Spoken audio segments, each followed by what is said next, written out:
Өтө дуа кабыл боло турган себептер табылат. Сапарда жүрөт, мусафирдин дуасы кабыл. Жүдөгөн, чарчаган, өз колуну көтөрүп алып Аллага кайрылып жатат. Бирок арам кийим, арам тамак, арам жашоо бунун каяктан дуасы кабыл болсун дейт пайгамбарыбыз. Яни урматтуу тууган, мына ушул себеп күндө сиз менен биздин ыйлап, Алладан дуа кылып, жардам сурап, бирок жашообузда бир береке жок. Жашообузда бир Алланын жардамы жок. Тилеген ниеттерибиз ишке ашпай атат. Эмне үчүн? Себеби арамдан сиз менен биз сактаныштын жолун ойлоно элекпиз. Угуп коебуз, ушундай экен деп коюп. Кээде айтып коебуз, мындай болот, адал жашаш керек деп. Бирок өзүбүздүн жашообузду бир аз карап көрөлү.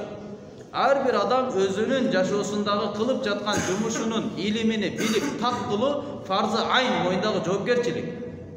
Ар бир адам өзүнүн илимини билиш керек. Инженерге инженерликтин илимини билиш фарз, мойнундагы жоопкерчилик. Соодагер инженерликти билбей эле койсун. Соодагер соодагерликтин илимини билсин.